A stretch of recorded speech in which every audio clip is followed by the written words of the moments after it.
બધાને જય જીનેન્દ્ર. અચ્છા, લાસ્ટ ક્લાસના લેક્ચરનો કોઈ પ્રશ્ન છે? સમજાઈ ગયું તું ને બધાને? हाँ, नासा ने चैलेंज थी ने એટલે ખાસ સમજવા જેવું હતું. ठीक है, चलो. उसके साथ एक दूसरा भी मुद्दा था कि जब भी पृथ्वी जब यहाँ से यहाँ रोटेट करेगी ना तो ध्रुव का तारा का एंगल भी चेंज होगा. ऐसा भी एक मुद्दा था, क्योंकि सूर्य के आसपास पृथ्वी का घूमना मतलब 19 करोड़ माइल. कितना? यहाँ से यहाँ 19 करोड़ माइल होता है. कैलकुलेशन तो होगा ना, एकदम बाजू में तो है नहीं पृथ्वी. तो यहाँ से वो 19 करोड़ माइल इधर खिसक रही है, यहाँ से वो इधर खिसक रही है. तो यहाँ वाले को ध्रुव का तारा तो अलग दिखेगा ही दिखेगा ना, सेम सेंटर पे तो कभी नहीं दिखाई देगा. ऐसा नहीं होता, लेकिन ध्रुव का तारा भी स्थिर ही यहाँ होगा तो भी एक ही जगह, यहाँ होगा तो भी एक ही जगह. इसका मतलब ये हो गया, या तो ध्रुव का तारा भी घूम रहा है या फिर पृथ्वी ही स्थिर है, ध्रुव का तारा भी स्थिर है. दो में से एक बोलो, आपको क्या लग रहा है? पृथ्वी स्थिर है और ध्रुव का तारा भी स्थिर. बस, क्योंकि अगर ध्रुव का तारा नाम तो ध्रुव होता ही नहीं अगर वो स्थिर नहीं होता तो. और ध्रुव का तारा उत्तर दिशा कभी छोड़ता ही नहीं है. अगर वो उत्तर दिशा छोड़े तो वो इधर से उधर घूमेगा ना. उत्तर दिशा ध्रुव का तारा छोड़ता नहीं. तो इसका अर्थ ये हो गया कि ध्रुव भी स्थिर है, तारा उत्तर में ही रहता है, और पृथ्वी भी स्थिर है. क्योंकि कोई भी दिन आपको ध्रुव का तारा एक ही एंगल पे दिखेगा हमेशा, कभी भी अलग अलग एंगल पर नहीं दिख देता. और पृथ्वी का अगर घूमने का एरिया अगर 19 करोड़ माइल हो ना, तो किसी भी एंगल से कोई भी चीज़ आपको खिसकी हुई नज़र आनी ही चाहिए. ये बहुत बड़ा मुद्दा है समझने के लिए. इसकी कोई संभावना नहीं, इसलिए पृथ्वी को स्थिर ही मानना चाहिए. आओ अभी दूसरा मुद्दा, चंद्रमा के उदय और अस्त होने की दिशा. अब ये एक खास दूसरा मुद्दा है कि चंद्रमा, वैज्ञानिक कहते हैं चंद्रमा पश्चिम से पूर्व दिशा में पृथ्वी की प्रदक्षिणा करता है. हमारा अवलोकन बताता है कि चंद्रमा पूर्व दिशा में उदित होता है और पश्चिम में अस्त होता है. एक ही चंद्रमा दो परस्पर विरुद्ध दिशाओं में गति नहीं कर सकता. देखो, ये इतनी ही लाइन को समझो, आप समझो. चंद्रमा पश्चिम से पूर्व दिशा में पृथ्वी की प्रदक्षिणा करता है. देखो, पहले ये समझो पृथ्वी पश्चिम से पूर्व प्रदक्षिणा करती. पहले ये समझो, जो पृथ्वी है, मान लो कि इस तरफ पूर्व है, इस तरफ पश्चिम है, तो पृथ्वी कैसे जाएगी? पश्चिम से पूर्व ऐसी जाएगी. पृथ्वी ऐसी जाएगी और पृथ्वी के पीछे चंद्र भी ऐसा ही जाएगा ना, पश्चिम से पूर्व, पश्चिम से पूर्व, पश्चिम. उल्टी उल्टी सुई, सीधी सुई नहीं, उल्टी सुई. ये भी उल्टा घूमेगा, ये भी उल्टा घूमेगा. एक ही चंद्रमा दो परस्पर विरुद्ध दिशाओं में गति नहीं कर सकता. सूर्य पूर्व दिशा में उदित होता है और पश्चिम में अस्त होता है. पृथ्वी जब पश्चिम से पूर्व घूमेगी, पश्चिम से पूर्व, तब सूर्य आपको पूर्व से पश्चिम जाता हुआ दिखेगा. मैं अगर ऐसे जाऊंगी तो सामने वाला ऐसे जाता दिखाई देगा ना. अगर गाड़ी आपको, देखो आप स्टेशन पे खड़े हो, आप अंधेरी स्टेशन पे खड़े हो, अगर गाड़ी बोरीवली जाएगी तो अंधेरी स्टेशन पीछे जाता हुआ दिखाई देगा कि नहीं?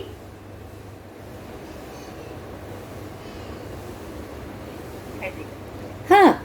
तो अब पृथ्वी अगर पश्चिम से पूर्व जाएगी तो ही सूर्य पूर्व से पश्चिम उदित होता हुआ दिखेगा, तो ही सूर्य पश्चिम से पूर्व उदित होता हुआ दिखेगा. अब चंद्रमा की बात की है, अब चंद्रमा की बात की है.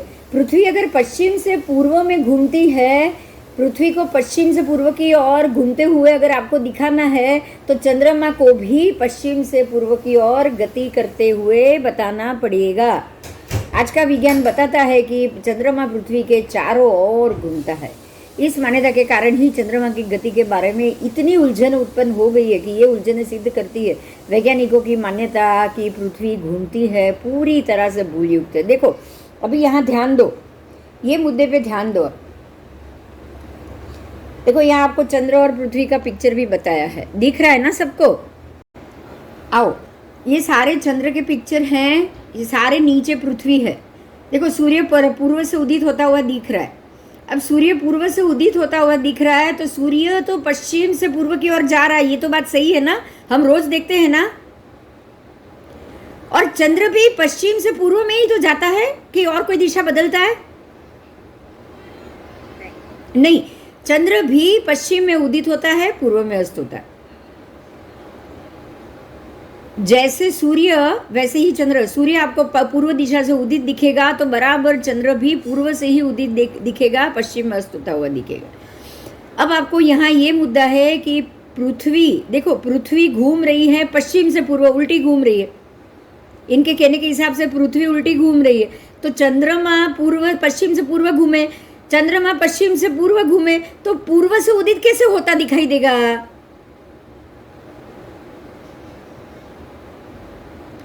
चंद्र की बात करो अभी, चंद्र अगर पश्चिम से पूर्व घूमता हो पृथ्वी के, तो आपको पूर्व से उदित दिखाई देगा या पश्चिम से दिखाई देगा? पश्चिम से दिखाई देगा। पश्चिम से उदित होना चाहिए ना, लेकिन ऐसा नहीं हो रहा है, ऐसा हो ही नहीं रहा है। तो यहाँ तो इन लोगों का कहना ये है कि ये तो बहुत बड़ी उलझन हो गई। चंद्रमा के बारे में, उसकी गति के बारे में इतनी उलझन उत्पन्न हो गई है, क्योंकि अगर पृथ्वी पश्चिम से पूर्व घूम रही हो और चंद्र पूर्व से पश्चिम जाएगा तो पूरा उल्टा हो जाएगा। पृथ्वी की गति ऐसे, चंद्र की गति ऐसी उल्टी।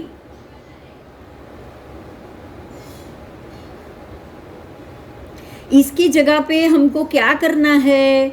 पृथ्वी स्थिर है, सूर्य भी पश्चिम से पूर्व घूम रहा है, चंद्र भी पश्चिम से पूर्व घूम रहा है, कोई दिक्कत है इसमें?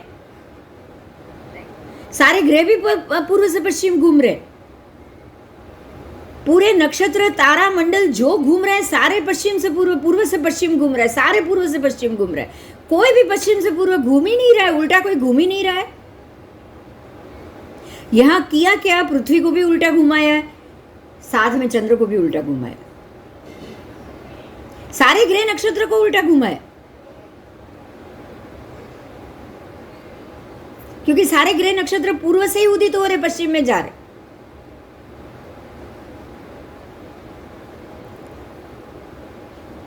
आइए अभी आगे देखेंगे, समझ में आ रहा है ना? हाँ आओ, अब चंद्रमा की प्रदक्षिणा की जो उलझन है उसको यहाँ कंटिन्यू लिया है। आओ देखो, यहाँ पिक्चर के साथ आपको क्लैरिफिकेशन मिलेगी। आओ,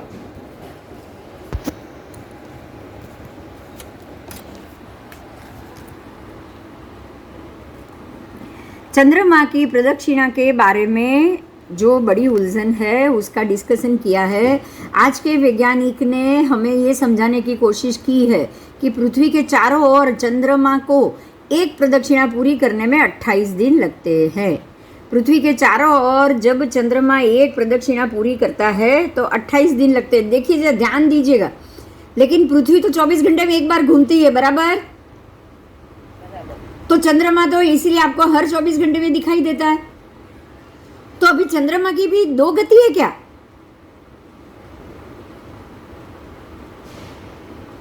चंद्रमा भी ऐसा है कि अपनी धरी पे 24 घंटे में घूमेगा और पूरा राउंड 28 दिन में लगाएगा? ये कैसे पॉसिबल है? अगर चंद्रमा 28 दिन में पूरा राउंड लगाता हो, देखो यहाँ लिखा है उस हिसाब से, तो हर एक देश को अलग अलग दिन चंद्र दिखना चाहिए, अलग अलग दिखना चाहिए। अगर चंद्र को पूरी पृथ्वी का एक राउंड लगाने में 1 महीना लगे, ये पृथ्वी है, पिक्चर में देख सकते हो आप, ये पृथ्वी है, और चंद्र को पूरा राउंड लगाने में 28 दिन लगता हो, तो ये एरिया से चंद्र अलग दिखेगा, ये एरिया से अलग दिखेगा, ये एरिया से 1 दिन दिखेगा तो यहाँ नहीं दिखेगा, अगर यहाँ दिखेगा तो यहाँ नहीं दिखेगा, ऊपर यहाँ दिखेगा तो नीचे नहीं दिखेगा। दिखना चाहिए क्या? ऐसा नहीं हो रहा है। चंद्र तो रोज दिखता है आपको, चंद्रमा रोज दिख रहा है। मतलब ये हो गया कि पृथ्वी के आसपास चंद्र 28 दिन में घूम अपना एक भ्रमण कंप्लीट करता है। ये तो बात पूरी तरह से गलत हो गई, हुई कि नहीं?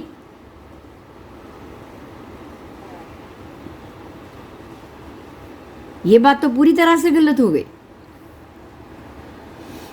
स्वयं की धुरी पर चक्कर लगाने में भी 28 दिन और एक प्रदक्षिणा पूरी करने में भी 28 दिन।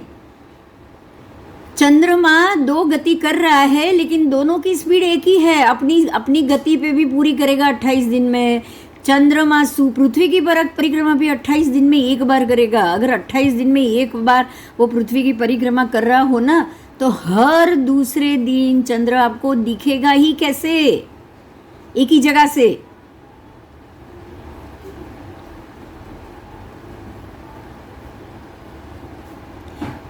हमारे निरीक्षणों से ये मालूम होता है कि लगभग 25 घंटों में पृथ्वी की वर्तुलाकार परिक्रमा चंद्रमा पूरी करके अपने मूल स्थान पे वापस आ जाता है। जो दिखाई दे रहा है वो सच समझे या वैज्ञानिक जो बता रहे उसे सच समझे? आप किसको सच समझोगे? जो दिख रहा है वो सब। हाँ, जो दिख रहा है उसको समझेंगे। आओ आगे। 30 दिनों में पृथ्वी की सूर्य जितनी प्रदक्षिणा करता है उससे चंद्र एक प्रदक्षिणा कम करता है। हाँ, ये तो हमें पता है कि चंद्र सूर्य को पूरा, ये परमात्मा की बात है जो यहाँ ये लोग कह रहे हैं, अलग भाषा में कह रहे हैं। सूर्य को ध्यान दीजिएगा, सूर्य पूरे जम्बूद्वीप का एक राउंड लगा के 60 मुहूर्त में वापस आता है, लेकिन चंद्र पूरे जम्बूद्वीप को राउंड लगा के 62 मुहूर्त में वापस आता है। तो चंद्रमा सूर्य से कुछ समय 2 मुहूर्त ज्यादा लेता है। समझ में आया? अब यहां इन्होंने क्या कहा है ये जानो। 30 दिनों में पृथ्वी की सूर्य जितनी प्रदक्षिणा करता है उससे चंद्रमा एक प्रदक्षिणा कम करता है, मतलब उसको ज्यादा समय लगा ना। अर्थात चंद्रमा प्रतिदिन 12 अंश पीछे जाता है, चंद्रमा 12 अंश पीछे रहता है। इसका निरूपण वैज्ञानिक इस प्रकार देते हैं कि ये विपरीत दिशा में प्रतिदिन 12 अंश आगे आता है। ये मान्यता ना तो तर्कयुक्त है और ना ही वैज्ञानिक अभिगम की। सीधी बात है, रोज चंद्रमा डेली हर 2 दिन में और एक दिन का अगर आप नाप निकालिए, एक ही सूर्य की चंद्र की बात हुई। अगर 2 सूर्य चंद्र की बात करेंगे तो एक सूर्य जो भरत का सूर्य ऐरावत में जाता है, मान लो कि ये हमारे गणित के हिसाब से हम देखेंगे तो यहाँ का सूर्य जब ऐरावत क्षेत्र में जाता है तो वो 30 मुहूर्त लगता है एक सूर्य को, और साथ में चंद्रमा को 31 मुहूर्त लगता है। तो सूर्य यहाँ पहुँच गया लेकिन चंद्र यहाँ नहीं पहुँचा, चंद्र उससे पीछे है, थोड़ा पीछे रह गया। तो चंद्र और सूर्य के बीच में डिस्टेंस रहा तो वो डिस्टेंस को इन्होंने 12 डिग्री कह दिया, और इतना पीछे रह गया तो उसको एक तिथि मान ली। रोज वो एक मुहूर्त पीछे, डेली 24 घंटे में वो एक मुहूर्त पीछे, तो 29 दिन में उसका पूरा महीना खत्म हो गया। एक दिन में एक मुहूर्त पीछे तो 29 दिन में 29 मुहूर्त पीछे, एक महीना खत्म हो गया। तो 29 दिन का एक महीना होता है 29 या 29.5 दिन चंद्रमास। तो एक अमास से एक अमास तब तक खत्म हो गई।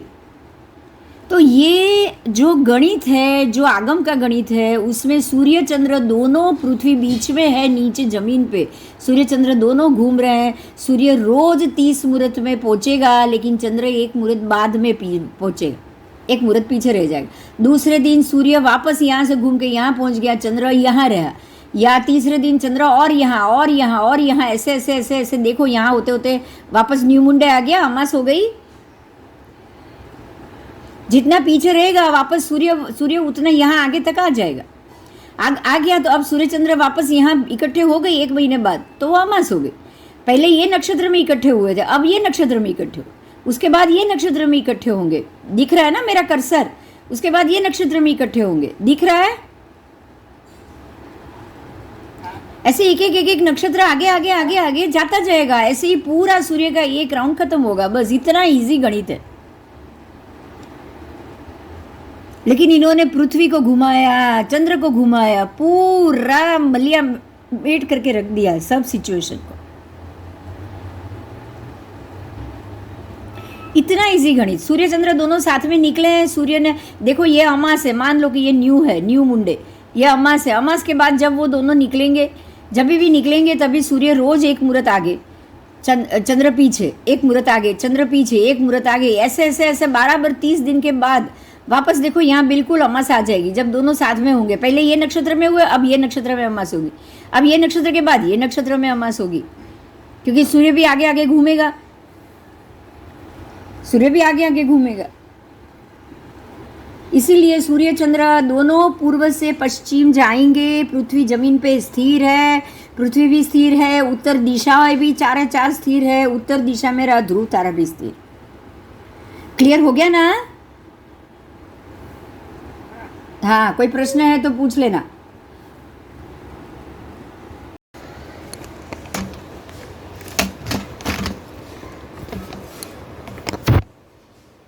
चलो आगे जाएंगे।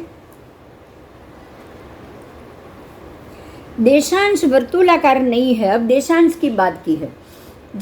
पृथ्वी की जिस प्रकार से पूर्व पश्चिम प्रदक्षिणा है, उस प्रकार से उत्तर दक्षिण प्रदक्षिणा नहीं की जा सकती। अगर वो घुमाएंगे तो भी पूर्व को पूर्व से पश्चिम ही घुमाएंगे, पश्चिम से पूर्व ही घुमाएंगे, ऐसे उल्टी।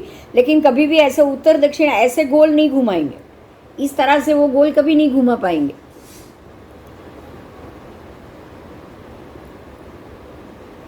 और ना ही आज तक किसी ने ऐसी प्रदक्षिणा बताई भी है। किसी गोले को तभी सत्य माना जा सकता है जब वो चारों तरफ गिरे। गोला कैसे गिरेगा? चारों तरफ बॉल गिरेगा कि नहीं गिरेगा?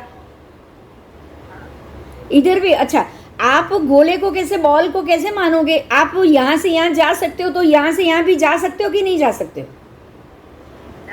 आप जा सकते हो, लेकिन आप नहीं जा रहे हो, आप नहीं जा रहे हो, आप नहीं जा सकते हो। यहाँ महत्व की बात यह है, आप पूर्व से पश्चिम कितना भी घूम सकते हो, लेकिन उत्तर से दक्षिण और वापस, दक्षिण से वापस उत्तर से नीचे दक्षिण, दक्षिण से वापस उत्तर, और ऐसे गोल आप कोई नहीं घूम सकता पृथ्वी के। पता है वो? कोई नहीं घूम सकता। अगर गोला है, आकाश में है, तो आप क्यों नहीं जा सकते हो? जब उसकी पूर्व पश्चिम और उत्तर दक्षिण सहित किसी भी दिशा में प्रदक्षिणा कर सके, उसको ही आप गोला मानोगे। हमें यह भी बताया गया है कि उत्तर ध्रुव और दक्षिण ध्रुव को जोड़ने वाली रेखाएं वर्तुलाकार, और उन्हें देशांश कहा है। ये रेखा है उत्तर ध्रुव और दक्षिण ध्रुव, ये कैसी है? वर्तुलाकार, ऐसे खड़ी लाइन है, वो ऊपर से नीचे ऐसी खड़ी लाइन।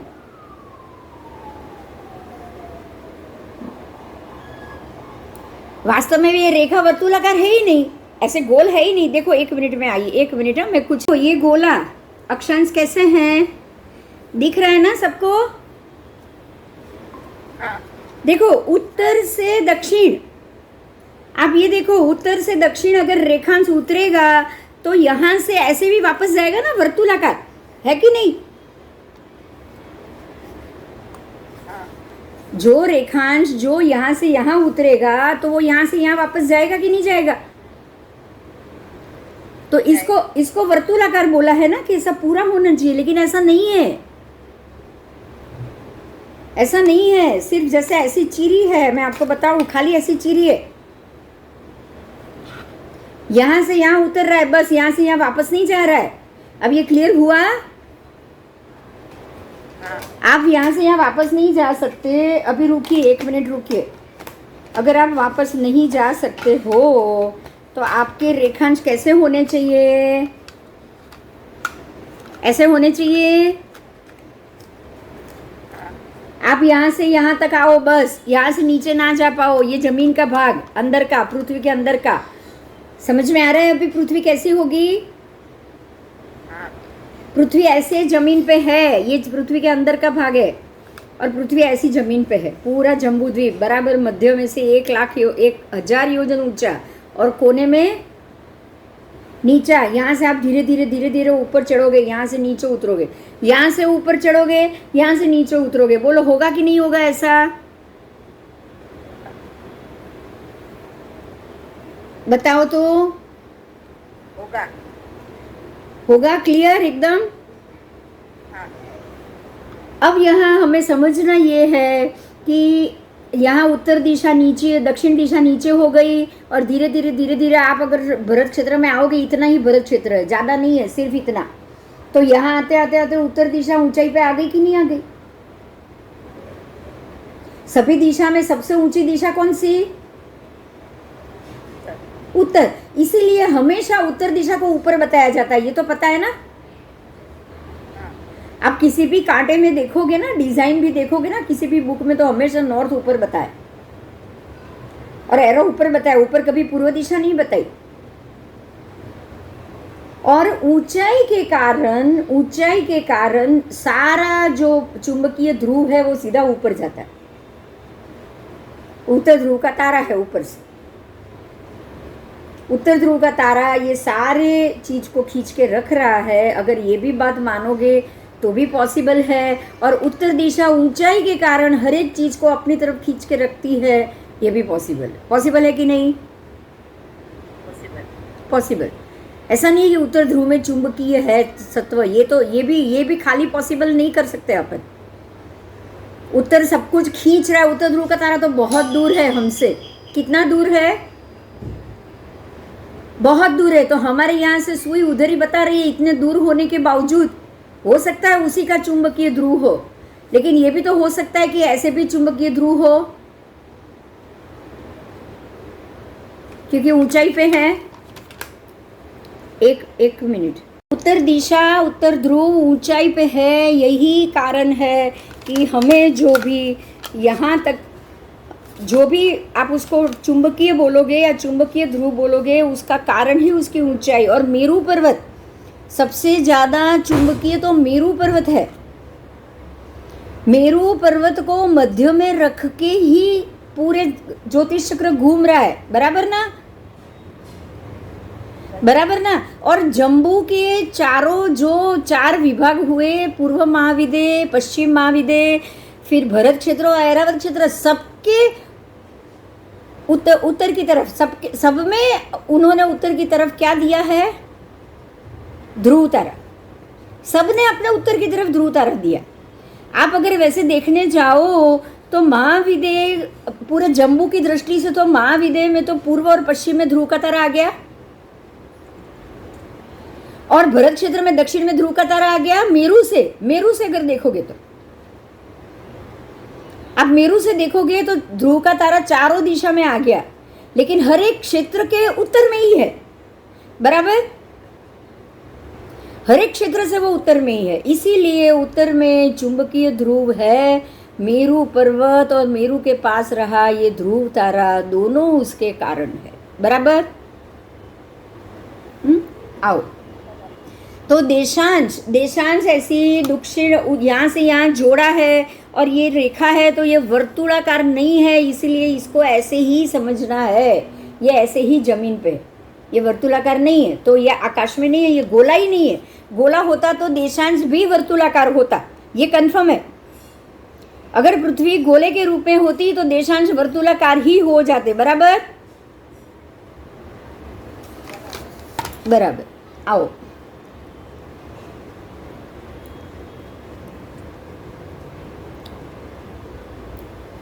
एक बिंदु से एक दिशा की ओर प्रवास करके पुनः यही बिंदु पे कोई वापस नहीं आ सकता। वर्तुलाकार नहीं है, ये बात पे भी ध्यान दो। ऐसी आड़ी भी रेखाएं हैं, आड़ी। तो यहाँ से प्रवास करके आप यहाँ आओगे, तो अगर आड़ी रेखा होती तो वही बिंदु पे आप वापस आ सकते थे। अगर आपने ऐसे प्रवास करना था तो आप वही बिंदु पे वापस आ सकते थे, लेकिन यहाँ नहीं आ सकते। आओ मैं बताती हूँ। ये रेड से अगर आपने प्रवास शुरू किया तो वापस ऐसे गोल घूमोगे और इसी रेड पे वापस आओगे, राइट। लेकिन ऐसा नहीं होता है, तो ये वर्तुलाकार तो है ही नहीं। अगर वर्तुलाकार होता तो ऐसा होता। जमीन पे तो कर सकते थे ना, आप आकाश में नहीं कर सकते थे। जमीन पे तो कर ही सकते थे। अगर कोई व्यक्ति अगर अमेरिका से निकला है, वहां से लास्ट एलए से निकला है, तो एलए से पूरा जापान घूमने के बाद सीधा ऐसे गोल घूम के वापस एलए जा सकता था कि नहीं? जा सकता था, लेकिन ऐसा कभी हुआ ही नहीं है और होता भी नहीं है। वैज्ञानिक देशांश को 360 अंशों में विभाजित कर देते हैं, जो एक ये बहुत बड़ी भूल है। वर्तुल हमेशा 360 का होता है। ये अगर ये वर्तुल ही नहीं है तो 360 होगा ही नहीं। ये अगर वर्तुल ही नहीं है तो 360 होगा ही नहीं। देशांश वर्तुलाकार नहीं है, इसलिए उसके कोई अंश नहीं हो सकते। देशांश पर वर्तुलाकार में प्रदक्षिणा नहीं हो सकती। इससे ये सिद्ध होता है कि पृथ्वी गोल नहीं है। आओ आगे।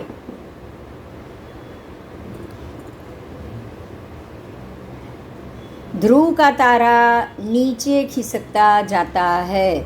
अगर हम किसी सपाट मैदान पे किसी ऊंची वस्तु से दूर अगर हम जा रहे हैं तो हम जैसे जैसे जैसे हम उससे दूर जाते हैं वैसे वैसे उस वस्तु की ऊंचाई के कम होते जाने का आभास हमें होता है। मतलब आप अगर ये एफिल टावर के नज़दीक हो तो वो बहुत ऊंचा दिखाई देगा, बराबर। आपको ऐसे करके देखना पड़ेगा, लेकिन आप जैसे जैसे दूर जाओगे वैसे आपको ऐसे माथा करके देखना पड़ेगा, उसको नहीं देखना पड़ेगा। आप किसी भी बिल्डिंग देखते हो ना, 5 माले की 10 माले की बिल्डिंग, आप नीचे कंपाउंड से खड़े होकर देखोगे तो ऐसे देखना पड़ेगा। लेकिन दूर 1 किलोमीटर दूर चले गए तो फिर आपको ऐसे ही देखना है, सीधा ही देखना है, ठीक है। तो यहाँ आपको यहाँ समझाया है ये उदाहरण से कि वस्तु चाहे कितनी भी ऊंची हो, हम कितने भी दूर जाए, तब भी नियम तो यही रहेगा। इस नियम से अनुसार जब ध्रुव तारे से हम दूर जाते हैं तो वो आकाश में अधिक से अधिक नीचा दिखाई देने लगता है। आज के वैज्ञानिक कहते हैं कि पृथ्वी गेंद जैसी गोल है, इसलिए ऐसा होता है। जिस प्रक्रिया को दृष्टि सापेक्षता के सरल सिद्धांत के द्वारा समझाया जा सकता है, उसके लिए जरूरी नहीं कि पृथ्वी को गोल मान लिया जाए। सीधी बात है, आप ध्रुव तारे से जितने जितने जितने जितने दूर जाओगे आपको ध्रुव तारा एक ही दिशा में दिख रहा है। कभी ऊपर दिखा कभी नीचे दिखा, ऐसा हुआ नहीं हुआ। ध्रुव तारा एक ही, अगर बाकी के सारे सूर्य उदित होके होके होके ऊपर ऊपर ऊपर जा रहा है, सूर्य उदित होके सामने क्षितिज से ऊपर ऊपर ऊपर जा रहा है, चंद्र भी उदित होके सामने से ऊपर ऊपर ऊपर जा रहा है, लेकिन ध्रुव का तारा कभी नहीं जाएगा, ऐसे कभी नहीं जाएगा। अगर आपकी पृथ्वी की स्थिति अगर ऐसे ऐसे बदलती गई तो वो क्रॉस में दिखना चाहिए कि नहीं। मैं जहां से देख रही हूं वहां से मुझे 12 घंटा तो ध्रुव का तारा दिखना ही नहीं चाहिए, हाँ या ना, ये बताओ। पृथ्वी ऐसे घूम रही है, देख लो, मैं ये ग्रीन के ऊपर हूं, पृथ्वी ऐसे घूम रही है, तो अब मुझे ध्रुव का तारा दिखना चाहिए? नहीं, लेकिन ऐसा नहीं होता है। ध्रुव का तारा हमेशा 24 घंटे तक, आप अगर बाइनोक्यूलर से देखो ना, अगर सूर्य का प्रकाश है, छोड़ो ऐसे भी देखो ना तो भी दिखेगा। तो वो कैसे दिखेगा, आप समझ सकते हो वो कैसे दिखेगा? पृथ्वी कैसी है, पहले ये सोच लो, पृथ्वी कैसी है। अगर पृथ्वी ऐसी है तो यहाँ वाला भी ध्रुव का तारा देख सकता है। ध्रुव का तारा यहाँ ऊपर है, देखो, इमेजिन करो आप, मान लो कि ध्रुव का तारा ऊपर है, यहाँ पे ध्रुव का तारा है, मान लो कि ये ध्रुव का तारा है। अब आप कोई भी एंगल से देखो इसको, आप यहाँ से देखो, बोलो ध्रुव का तारा दिख रहा है? आप यहाँ से देखो, ध्रुव का तारा दिख रहा है? आप ये जगह से देखो, दिख रहा है? यहाँ लास्ट से देखोगे तो भी दिख रहा है? दिख रहा है, हर एक जगह से दिख रहा है, हर एक जगह से 2400 घंटे तक हमेशा के लिए एक ही जगह स्टेबल स्थिर ही दिख रहा है। तो कौन कौन स्थिर है बताओ? ये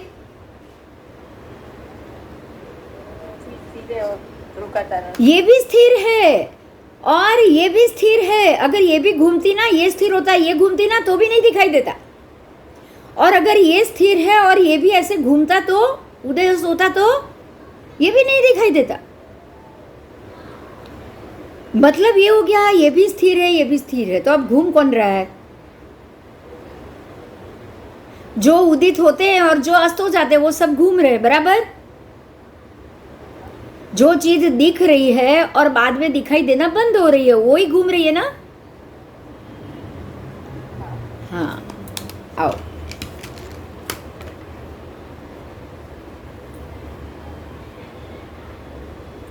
समुद्र का पानी बाहर नहीं फेंकता। अब पृथ्वी की स्पीड कितनी ज़्यादा, 1 मिनट में हमने देखा कितनी करोड़ माइल की उसकी स्पीड। 1 मिनट में कितने करोड़ माइल की उसकी स्पीड। आओ आगे आओ। तो ये धुरी पर 19 मील प्रति सेकेंड, 19 मील प्रति सेकेंड। अब प्रति सेकेंड अगर 19 मील है तो 1 मिनट में कितनी हुई? 19 को 6 से भागो, 1000 माइल की स्पीड हुई। 1000 माइल की प्रति सेकेंड प्रति मिनट स्पीड हुई। इतनी स्पीड की गति से अगर वो तेज घूम रही है तो नदी, पानी, समंदर कैसे फीकेगा? पानी रहेगा स्थिर? नदी अपने बहाव में, ये तो पश्चिम से पूर्व जा रही, तो सारी नदी भी पश्चिम से पूर्व जानी चाहिए।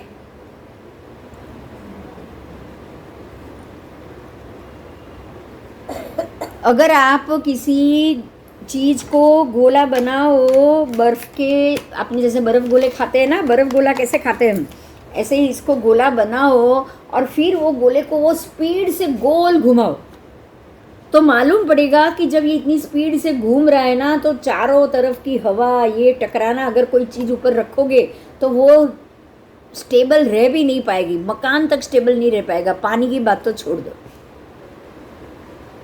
पानी की बात तो छोड़ दो। आप अगर गाड़ी 100 की स्पीड में लेके चलते हो ना, तो 1 गिलास पानी भी चालू गाड़ी में नहीं पी सकते। आप बोतल से पानी नहीं पी सकते हो। 100 की स्पीड में गाड़ी भाग रही हो ना, तो आप बोतल से पानी पीने जाओ। ट्रेन में बैठे हो, ट्रेन भाग रही है, पानी पी सकते हो चालू गाड़ी में? नहीं पी सकते। बोतल से पानी आएगा ना, वो भी हिलेगा, गिरेगा। ये तो इतनी बड़ी नदियों का बहाव कैसे रहेगा? पृथ्वी के महासागरों का पानी अगर गोले जैसा हो और पृथ्वी 19 मील प्रति सेकेंड गोल गोल घूम रही है, तो क्या महासागरों का पानी आकाश में सैकड़ों मील तक उछलेगा नहीं क्या? ये बताया है। तो इसके कारण भी, और नदियाँ भी सब दिशा में बहती है, जो हम लोग बोल चुके हैं वही चीज़ आ गई। नदियाँ भी सब दिशा में बहती होगी। इस पृथ्वी पे ऐसी नदियाँ जो पूर्व, पश्चिम, उत्तर, दक्षिण चारों दिशाओं में बह रही, और अगर पृथ्वी गेंद जैसी गोल है और सब नदियों को उत्तर दिशा से ही निकलना चाहिए। अगर ऐसा हो तो नदी सारी उत्तर से निकलेगी और दक्षिण में जाएगी, लेकिन दक्षिण से निकल रही है वो उत्तर में जा रही है, वो कैसे जाएगी? ऐसी भी नदियाँ हैं। ये नदियाँ पृथ्वी के गोले के नीचे के भाग से निकलती है और ऊपर जाती हुई दिख रही है। यहाँ से नदी निकलेगी और यहाँ ऊपर तक बहेगी, यहाँ नीचे से निकलेगी, यहाँ ऐसे, ऐसा गोला है, यहाँ से नदी निकल के ऊपर बहेगी। ये पॉसिबल है?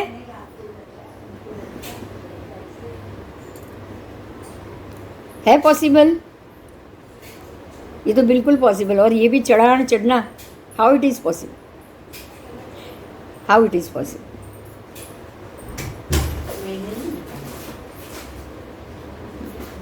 वास्तविकता ये है कि कई नदियाँ ऐसी है जो दक्षिण से निकलती है और उत्तर में बहती है। तो ये नदियों की लंबाई में पृथ्वी की मोटाई भी साबित हो जानी चाहिए। आप नदी की लंबाई गणो तो पृथ्वी की मोटाई भी उसमें आ जानी चाहिए। पृथ्वी जमीन से इतनी ऊंची है तो नदी ऐसे चढ़ेगी और फिर जाएगी? ये तो पॉसिबल ही नहीं है। ये तो बिल्कुल पॉसिबल नहीं है। नदी हमेशा स्लोप में बहती है। अगर पृथ्वी ऐसी होगी ना, ऐसी कोने से, यहाँ से नदियाँ बहेगी और नीचे गिरेगी। पद्मद्र यहाँ पे है, ये पूरा जम्बू द्वीप है। जम्बू द्वीप में ये भरत क्षेत्र है, यहाँ पद्मद्र है। कहाँ है? माँ हिमवान में पद्मद्र है। यहाँ से गंगा गिरती है, यहाँ से सिंधु गिरती। और गिरना उसको यहाँ क्यों है? क्योंकि ये उत्तर दिशा में स्लोप है। उत्तर से पूरा दक्षिण में स्लोप, ये दक्षिण है, ये ऊपर का उत्तर है, ये कट है, वो उत्तर है। यहाँ से गंगा आएगी, यहाँ से सिंधु आएगी, वो नीचे गिरेगी कहाँ पे? दक्षिण में, क्योंकि स्लोप है। स्लोप है इसलिए बह के वो समंदर में जाएगी।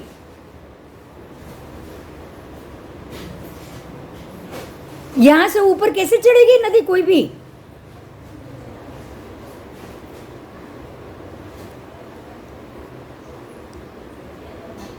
पानी सदैव नीचे की तरफ गति करता है, बिना किसी बाहरी बल के वो ऊपर चढ़ ही नहीं सकता।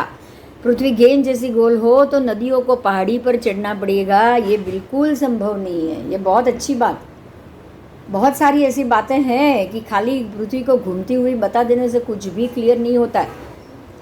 पानी की सतह उन्नतोदर नहीं हो सकती, मतलब पानी भी जैसे ऊपर नहीं चढ़ सकता, उन्नतोदर नहीं जा सकता। पानी के किसी भी दो संग्रह को यदि जोड़ा जाए तो उसका स्तर उन्नत हो जाता है। ये तथ्य अनेक प्रयोगों द्वारा सिद्ध हो चुका है। जब एक खगोलविद से सवाल किया गया क्या ये सच है पानी अपने आप स्वयं अपनी जगह ढूंढ लेता है, तो उसने कहा ये मुद्दा व्यवहार में सच है लेकिन सिद्धांत में नहीं। कोई भी चीज़ व्यवहार में सत्य है और लेकिन सिद्धांत में नहीं, ये पॉसिबल ही नहीं। जो सत्य सिद्धांत में हो वो ही व्यवहार में सच हो सकता है। अब यहाँ पे एक चीज़ का है ना, बहुत अच्छे से आप लोग समझो अपने धर्म के हिसाब से।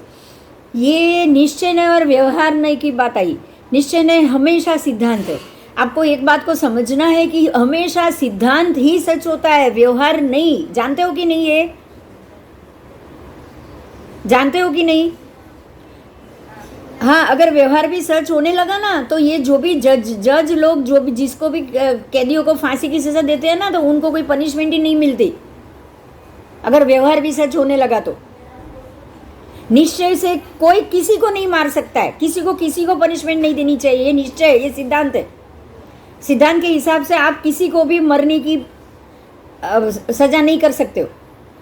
मरने की सजा करना, उसकी अनुमोदना करना, ऐसा बोलना कि तू मर, उसको भी पाप कहा गया है। कहा गया है कि नहीं कहा गया? ये सिद्धांत कह रहा है, ये निश्चय नहीं कह रहा है। लेकिन व्यवहार नहीं से क्या करोगे आप कि भाई वो चोर है, वो मार रहा है सबको, आतंकवादी है, तो उसको खत्म करो। ये व्यवहार बोलेगा ना? तो सच क्या हुआ? व्यवहार हुआ या सिद्धांत हुआ?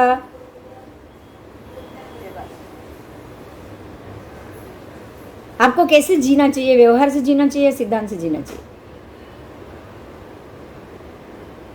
अगर व्यवहार से ऐसे ही मार सकते तो पुलिस क्यों? सब लोग भी मारना शुरू कर देते। करते कि नहीं करते? करते। पुलिस को तो सरहद दे ही दी है कि आप जो भी आतंकवादी दिखे या जो भी सामने से आके आपके ऊपर मारेगा उसको मारो।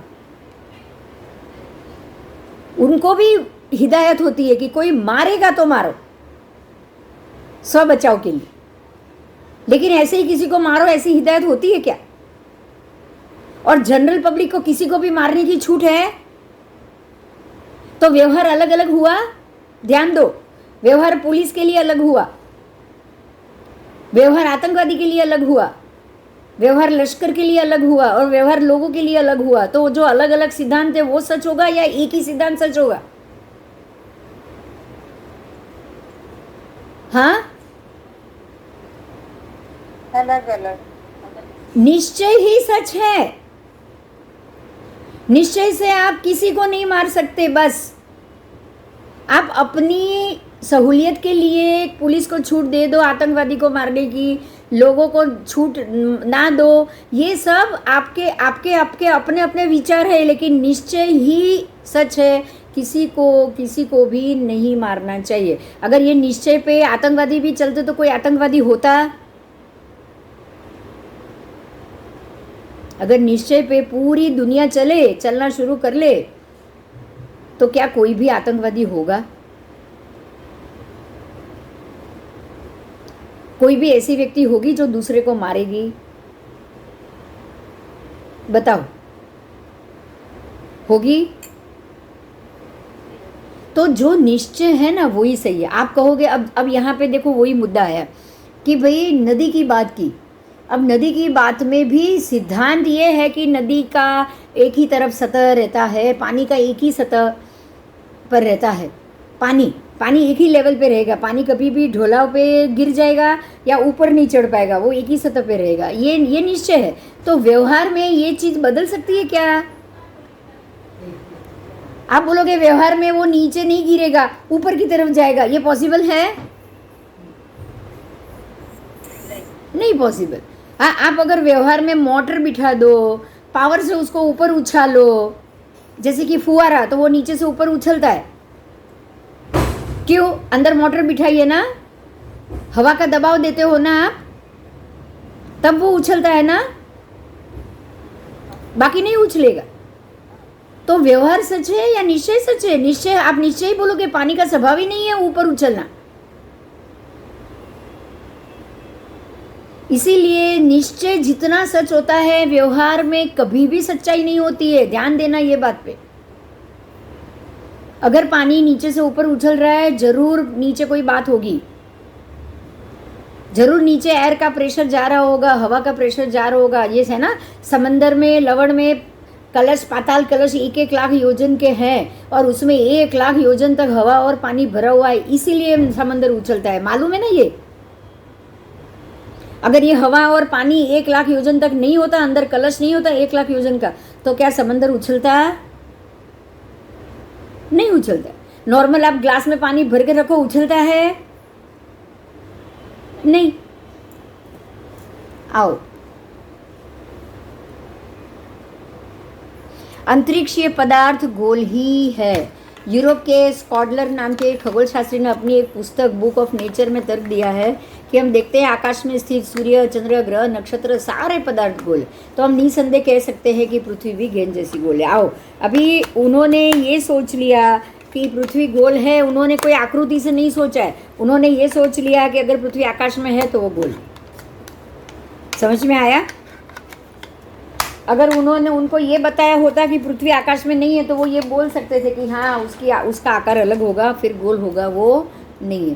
तो पृथ्वी आकाश में है, पहले तो ये गलत, फिर दूसरा पृथ्वी आकाश में इसलिए गोल ही होनी चाहिए, ये दूसरा गलत सिद्धांत। समझ में आ रहा है ना? अभी उन लोगों के दिमाग में ये गलत सिद्धांत कहाँ से आ रहे? पृथ्वी को गोल बताने का कारण ये कि वो आकाश में सब गोल है तो वो भी गोल है, ऐसा। यदि वे ये बताना चाहते कि पृथ्वी भी अन्य अंतरिक्षीय पिंडों जैसी है तो पहले उनको साम्यता के प्रमाण तो लाना ही पड़ेगा, इसलिए उन्होंने इसको गोल बता दिया कि अंतरिक्षीय वस्तुएं गेंद जैसी गोल होती है। अब ये मुद्दे से तो ये साबित नहीं हो सकता कि पृथ्वी हवा में ही नहीं है, पहले तो यही बात हो रही है, तो पृथ्वी गेंद जैसी गोल है, ये बात तो अपने आप निकल जाएगी। आज के वैज्ञानिक पृथ्वी को गेंद जैसी गोल सिद्ध करने के लिए कई प्रकार की आकृति बनाते। पहले उन्होंने अनुपात आदि से ठीक से ध्यान नहीं दिया, इसीलिए आकृति अभी बदली। अब उनके हिसाब से अब हुआ ये है कि गोल तो हुआ ही नहीं। देखो, हमने कल वो आकृति में देख लिया था भाई, ये कोना यहाँ पे है और ये कोना यहाँ पे है, बीच में इतना ज़्यादा अंतर है। दक्षिण ध्रुव में सारी चीज़ इकट्ठी हो गई, इकट्ठी होने के बाद सिर्फ 10,000 बता रहे हैं, लेकिन ये समंदर यहाँ है और ये समंदर यहाँ है। ये दोनों दो प्रदेश जो है, दोनों द्वीप इधर से इधर है, तो वो दोनों के बीच में तो 10,000 का अंतर ही नहीं है, बराबर। तो उनके पास ना आकृति सही है, ना सबके किलोमीटर मिल रहे, ना माइल किलोमीटर मिल रहे।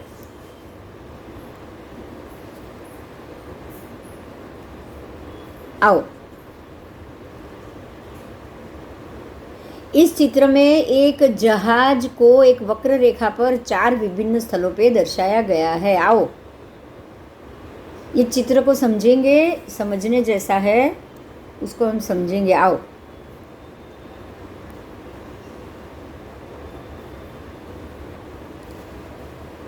आप ये चित्र देखो। आओ, इस चित्र में उन्होंने जहाज को बताया है, शायद आपको यहाँ ज़्यादा क्लियर नहीं दिखेगा क्योंकि ये ब्लैक एंड वाइट पिक्चर है, लेकिन मैं जो बोल रही हूँ ना उसको आप ध्यान से सुनिएगा। जहाज को चारों दिशा में बताया गया है, उसमें जहाँ मोड़ है वहाँ 72 अंश है, और अगर पृथ्वी की परिधि यदि 25,000 मील की है तो 72 अंश 5,000 मील के आसपास होना चाहिए। अगर जहाज की लंबाई बताई गई है उस प्रकार से 10 जहाज ही उस वक्र रेखा पर आ सकेंगे। उस गणना के अनुसार एक जहाज की लंबाई 500 मील होना चाहिए। आकृति में जो दर्शक बताया गया है उसकी ऊंचाई चित्र में दिए गए स्केल के अनुसार 200 मील होनी चाहिए। पृथ्वी का गोल सिद्ध करने के लिए ये सब भ्रमित करने वाली आकृति तैयार की जाती है। आओ आगे जाएंगे, हमको आकृति से ज़्यादा समझ में नहीं आएगा ये, इसलिए इसको छोड़ देते। तारों की तुलना में पृथ्वी घूमती नहीं है। ब्रिटेन के खगोल शास्त्री श्रीयुत हाइंड का कहना है, पत्थर पर सेट किए गए दूरबीन से जब खगोलविद तारों को देखते हैं तब पृथ्वी की गति के कारण तारे भी 1-2 बाल के अंतर पे खिसकते हुए दूरबीन के माध्यम से मालूम पड़ते हैं। यहाँ श्री हाइंड का कहना है कि तारे स्थिर है, लेकिन पृथ्वी चूँकि सूर्य के चारों ओर 50-60 करोड़ मील के पथ पे प्रदक्षिणा करे, इसलिए लाखों मील के जो तारे हैं वो भी कुछ खिसकते हुए दिखाई देते हैं। यदि तारे करोड़ों मील दूर है तो पृथ्वी की गति उनकी तुलना में अत्यंत सूक्ष्म है। इस गति के कारण तारे खिसकते हुए नहीं दिखाई देंगे। यदि तारे खिसकते हुए दिखाई देते हो तो उसका एकमात्र कारण ये हो सकता है कि तारे आकाश में वास्तव में खिसक रहे। तारों के खिसकने से ये सिद्ध नहीं होता कि पृथ्वी घूम रही है। दो में से एक तो घूमेगा ही। आप यहाँ ये साबित करो कि दो में से एक घूमेगा। अब आपको पृथ्वी घुमानी है या तारे घुमाने, ठीक है। अच्छा, अब यहाँ पे एक बात पे ध्यान दो आप। देखो, अगर तारे घूम रहे होते तो उत्तर ध्रुव का तारा स्थिर है, बाकी के तारे घूम रहे, उसमें दो क्वालिटी आ गई। अगर पृथ्वी घूम रही होती तो उत्तर ध्रुव का तारा भी घूमता हुआ दिखाई देता, लेकिन ऐसा नहीं है। तारे में एक क्वालिटी घूम रही है, एक क्वालिटी स्थिर है। अब समझ में आ रहा है? अगर पृथ्वी घूमती ऐसे होगा, ये क्या होता है पता है? पृथ्वी ट्रेन चल रही है तो दाई बाजू की सड़क चलती हुई दिख रही है और बाई बाजू की सड़क चलती हुई नहीं दिख रही है। ये पॉसिबल है? नहीं। अगर ट्रेन चल रही है तो दोनों तरफ चलता हुआ दिखना चाहिए ना। अब यहाँ पृथ्वी चल रही है तो उत्तर ध्रुव का तारा स्थिर है और दक्षिण का सारा चल रहा है। ये भी पॉसिबल है? नहीं। तो अब हम यहाँ से ही समझ जाएंगे कि पृथ्वी स्थिर है, उत्तर ध्रुव भी स्थिर है, जो बीच वाले तारों का पट्टा है और ग्रहों का पट्टा है वो चल रहा है। बराबर? बराबर। आओ,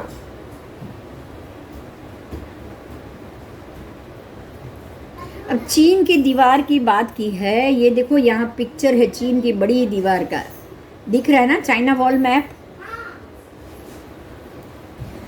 2500 साल पूर्व चीन की लंबी दीवार बनाई। उपग्रहों द्वारा ली गई तस्वीरों में से इस दीवार को स्पष्ट देखा जा सकता है। ये दीवार लगभग 2000 किलोमीटर लंबी, 23 फुट चौड़ी, 50 फुट ऊंची। पृथ्वी यदि गेंद जैसी अगर गोल होगी तो ये दीवार को चाप की तरह निर्मित बनाना पड़ेगा, मतलब उसको टेढ़ी मेढ़ी बनाना पड़ेगा, ऐसी सीधी तो बन ही नहीं पाएगी, ठीक है। और इंजीनियर जो पृथ्वी को सपाट ही, ये दीवार को बनाने वाले इंजीनियर तो उसको सपाट ही मान रहे थे, तभी वो ये बना भी पाए, इसलिए उसकी डिज़ाइन उन्होंने सीधी दीवार की तरह बनाई थी। यदि पृथ्वी गेंद जैसी गोल होती तो ये दीवार में कई जगहों पर ऊपर के भाग में तिराड़ भी उत्पन्न हो जाती। ऐसी तिराड़ नहीं बनी, इससे ये सिद्ध होता है कि पृथ्वी गोल नहीं बल्कि समतल है। पृथ्वी के सपाट होने का सबसे बड़ा प्रमाण चीन की दीवार है, क्योंकि दीवार में क्या होता है पता है? एक मजबूती होती। दीवार अपने आप ऐसे नहीं बनती, उसमें एक बड़ी मजबूती होती है, और वो मजबूती, थिकनेस, दीवार, अगर दीवार ऐसे टेढ़े मेढ़े गोलाई के ऊपर से जाती ना, देखो यहाँ पे आपको दीवार दिख रही है, देखो दिख रहा है। अगर ये दीवार ऐसे होती ना, ऐसे देखो ये दीवार, आओ एक मिनट आओ, दीवार मान लो ये जो कट है ना, ये दीवार है, दिख रही है आपको ये? अगर ये आपके गोले के मध्य भाग में, क्योंकि ये तो चीन तो बराबर मध्य में ही है, चीन जो उपसा हुआ एरिया है ना यहाँ पे ही है, तो जो उपसा हुआ एरिया, तो यहाँ से यहाँ तो कितना जल्दी टर्निंग आ जाता होगा। तो कंटिन्यू यहाँ से यहाँ या यहाँ से यहाँ दीवार बनना पॉसिबल है? अच्छा, दीवार टर्निंग वाली तो है नहीं, आपको यहाँ पिक्चर में भी दिख रहा है, देखो टर्निंग वाली तो बिल्कुल नहीं। ऐसी तुरंत टर्निंग, यहाँ से यहाँ टर्निंग, यहाँ से यहाँ टर्निंग, यहाँ से यहाँ, ऐसी टर्निंग वाली है क्या? ना। तो ये सीधी सपाट जमीन है, इसीलिए ये चीन की इतनी लंबी किलोमीटर की दीवार बन पाई है। अब एंटार्क्टिका खंड में प्रवास, देखो ये प्रवास किया है एंटार्क्टिका में खंड में। एंटार्क्टिका मतलब नीचे की तरफ। चैलेंजर नाम के ब्रिटिश स्टीमर ने दक्षिण महासागर में 69,000 मील का प्रवास किया था। उसी तरह 1938 में जे रास और डी प्रेजर नाम के दो साहसियों ने भी स्लेज गाड़ी में बैठकर दक्षिण में स्थित बर्फ आच्छादित एंटार्क्टिक खंड की यात्रा की। 4 वर्षों तक एक ही दिशा में वो लगभग रोज के टोटल 40,000 माइल तक तो वो उन्होंने प्रवास किया एक ही दिशा में। फिर भी वे अपने पूर्व स्थान पे लौट के वापस नहीं आए। अब ध्यान देना, हाँ, इस बात पे ध्यान देना। ये एंटार्क्टिक है, एंटार्क्टिक नीचे, अगर नीचे का एरिया सिर्फ 10,000 मील बोला है, कितना? 10,000। खाली 10,000 मील। और इन्होंने ये रेड से प्रवास शुरू किया, घूमते घूमते घूमते 10,000 है, उन्होंने 40,000 तक तो कर लिया। तो 40,000 में तो यहाँ ये 10,000 को कितनी बार क्रॉस करना चाहिए था? 4 बार। लेकिन वो एक बार भी वो जगह पे वापस नहीं आए। समझ में आया? तो ना ही ये 40,000 है और ना ही ये गोल है। अब आप ऐसे प्रवास करोगे, आओ ऐसी पृथ्वी पे प्रवास करो। अब आप इसी को एंटार्क्टिका समझो। देखो ये है भरत क्षेत्र, यहाँ एंटार्क्टिक समझो। अब आप यहाँ से शुरू करोगे तो कहाँ जाओगे? यहाँ वापस आओगे, समंदर में जाओगे ना? आप यहाँ वापस आ सकते हो घूम के? नहीं आ सकते। आपको यहाँ से समंदर के बाद वापस रिटर्न होना पड़ेगा, वहाँ जाना होगा। ठीक है, तो ना आप ऐसे आ सकते हो और ना ही आप ऐसे भी आ सकते हो। यहाँ आप ऐसे में से कहीं से भी नहीं आ सकते। तो ये ज़रूर ऐसी है, तभी आप यहाँ से निकले हो, तो वापस इस जगह पे आप पूरा घूम के नहीं आ सकते। यहाँ आने के बाद आपको टर्न लेना पड़ेगा, टर्न लेने के बाद ही आप यहाँ वापस जा पाओ। बराबर? आओ, इससे ये आसानी से सिद्ध हो जाता है कि पृथ्वी गोल नहीं। कृत्रिम उपग्रह की तस्वीरें भी थाली की तरह गोल होती है। जो कृत्रिम उपग्रह की से जो तस्वीर ले रही है ना, वो भी खाली वन साइड की तस्वीर आती है। कहाँ की? खाली वन साइड की। यहाँ की लेंगे तो यहाँ की तस्वीर खाली इतनी तस्वीर आएगी, यहाँ से लेंगे तो खाली यहाँ से। ऐसी कभी भी पूरी गोल तस्वीर कभी भी आई है क्या? आई है ऐसी पूरी गोल पृथ्वी की कभी भी तस्वीर आई है? या फिर ऐसी घूमती हुई कोई वीडियो आई? हाँ, नहीं, कभी नहीं आई। क्यों नहीं आई? क्योंकि उसके लिए तो उनको बहुत सारी ऊंचाई पे जाना पड़ेगा। ये पूरा बॉल दिखाना है तो कितनी ऊंचाई पे जाना पड़ेगा, तभी आएगी ना। अगर 100 माले की बिल्डिंग, आपको 100 माले पे जाओगे तो पूरी बिल्डिंग दिखेगी, लेकिन पहले माले पे जाओगे तो खाली एक ही दिशा दिखेगी ना। ऐसे ही इन लोगों को उपग्रह से एक एक दिशा दिख रही है, इसलिए उनको सिर्फ ऐसा थाली जैसा कुछ ही पार्ट दिख रहा है, कुछ ही पार्ट दिख रहा है। आओ, पृथ्वी के गेंद जैसे गोल होने के प्रमाण के रूप में अंतरिक्ष में भेजे गए कृत्रिम उपग्रहों के कैमरे से जो तस्वीर आती है, उसमें पहली बात तो ये है कि पृथ्वी गेंद जैसी गोल दिखाने के कैमरे, 3D कैमरे की ज़रूरत रहती। इस प्रकार के कैमरे किसी कृत्रिम उपग्रह पर दिखाई नहीं देते। उपग्रह से ली गई तस्वीर भी स्वाभाविक है कि उसमें पृथ्वी थाली जैसी गोल दिखाई दे, लेकिन ऐसा भी नहीं दिख रहा। सूर्य का जो प्रकाश क्षेत्र है वो भी थाली जैसा गोल होता है, मतलब वन साइड ही दिख रहा है सब चीज़। थाली कैसी होती है? एक साइड दिखाएगी, थाली पूरी चारों तरफ की बात कभी नहीं दिखाएगी। जिस भाग प्रकाश पृथ्वी के जिस भाग पर फैलता है वहाँ रोशनी हो जाती है, बाकी सब में अंधेरा होता है। इसलिए वो आकाश जैसा दिखाई देता है। इसलिए कृत्रिम उपग्रह द्वारा जो तस्वीर ली जाती है उसमें पृथ्वी थाली जैसी गोल दिखाई देती है। इससे भी पृथ्वी गोल है ऐसा सिद्ध नहीं हो रहा। आओ, वायु समस्त दिशाओं में बह रहा है। वायु भी हर जगह बह रहा है। अगर ये ऐसे ही जोर से घूमती ना तो वायु भी एक ही दिशा में बहता है। जैसे आप ट्रेन में बैठे हो, आप यहाँ ट्रेन बताइए, आप ट्रेन में बैठे हो, ट्रेन जो दिशा में जाएगी ना, पवन उससे उल्टी दिशा में आएगा। सामने वाले पे पवन फेंकता है, ऐसे फेंकता है फेस के ऊपर। तो वैज्ञानिकों का भी ये कहना है कि अगर इस प्रकार से 19 मील प्रति सेकंड पृथ्वी अगर पश्चिम से पूर्व घूम रही तो सारा पवन भी पश्चिम से पूर्व में ही जाना चाहिए। ठीक है, तो इसलिए यहाँ चकडोल बताई है, ट्रेन बताई है, ट्रेन और चकडोल की दोनों का उदाहरण दिया है और ये साबित किया है कि भाई ऐसे नहीं हो सकता है। अगर ऐसे ऐसे ट्रेन में भी अगर आप बैठे हो और अगर मक्खी या कुछ है तो अंदर बैठ सकती है।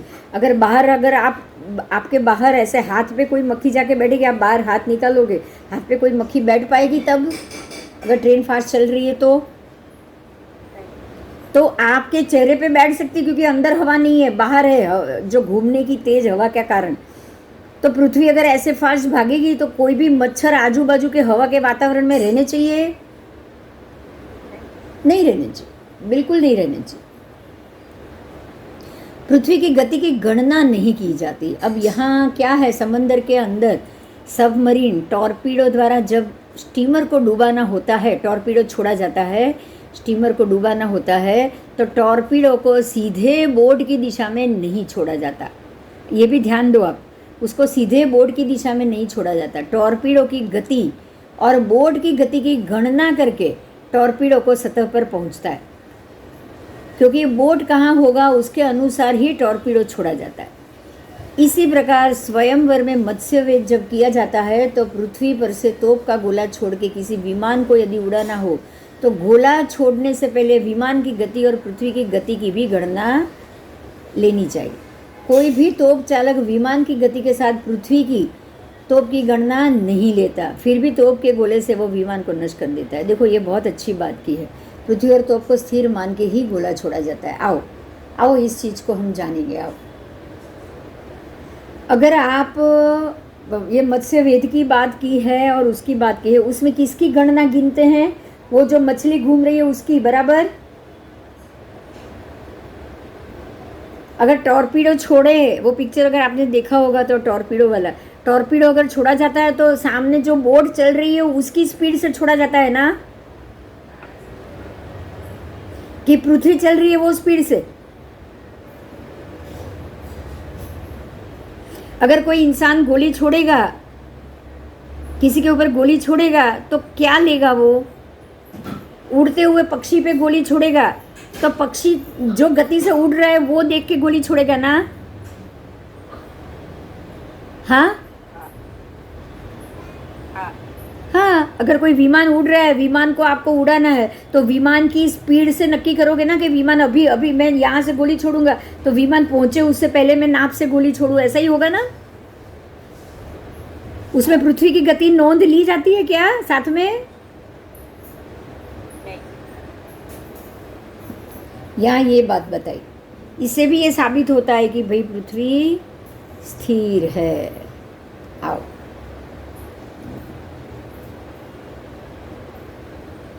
सूर्य की गति भी एक समान रहती है। अब सूर्य की भी गति बात की है, जब गोला घूमने वाली चक्री में हम बैठते हैं तो बाहर की वस्तुएं घूमती हुई दिखाई देती है। जब चकडोल की बात की है, बाहर की वस्तुएं जब दूर होती है तो धीरे धीरे नज़दीक आती दिखाई देती है।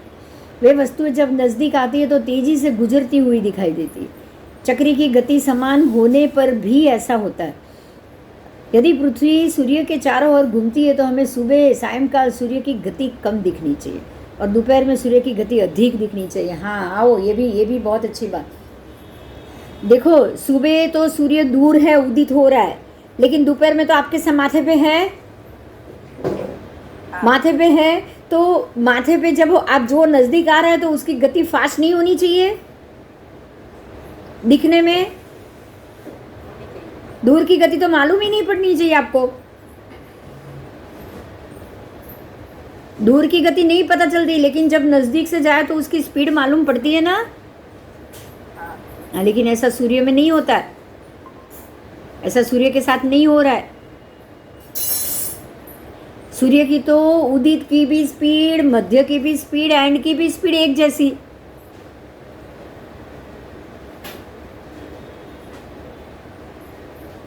ठीक है,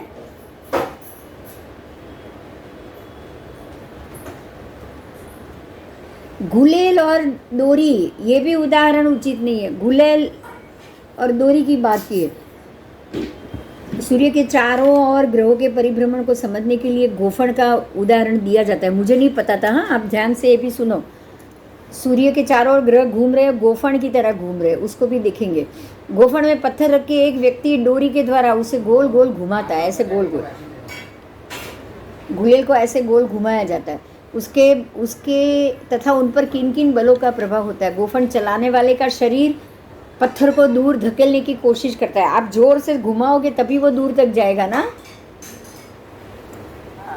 हाँ, तो हमारा शरीर बल भी उसके अंदर आएगा और डोरी का बल भी जाएगा। डोरी भी जितनी मूवमेंट से घूमेगी उसका भी बल जाएगा। पत्थर, अब डोरी पत्थर को पकड़ रही है, आप जोर से घुमा रहे हो, डोरी उसको पकड़ के रखी है, तो दोनों का बल विपरीत हो गया। इन बलों के समायोजन पे पत्थर गोल गोल घूमता है। वैज्ञानिकों द्वारा किए गए उदाहरण के अनुसार सूर्य को केंद्र में रख के गोफण के पत्थर की तरह गोल गोल घूमते हैं। गोफण चलाने वाले के शरीर बल के स्थान पे अपनी धुरी पर घूमते हुए ग्रहों का केंद्र त्यागी बल काम करता है, जो ग्रहों को सूर्य से दूर ले जाने की कोशिश करता है। यहाँ डोरी के बल पे के स्थान पे सूर्य के गुरुत्वाकर्षण बल की कल्पना की गई है। इस उदाहरण में यदि डोरी टूट जाए तो पत्थर गोल गोल घूमने के स्थान पे दूर गिरता है। पृथ्वी और सूर्य के बीच में क्या कोई ऐसी डोरी है जो पृथ्वी को सूर्य से बांध के रखती है? गुरुत्वाकर्षण बल की तुलना डोरी के साथ नहीं की जा सकती। जय जिनेंद्र। अब अगला क्लास बाद में शुरू होगा, सोमवार को होगा। जय जिनेंद्र।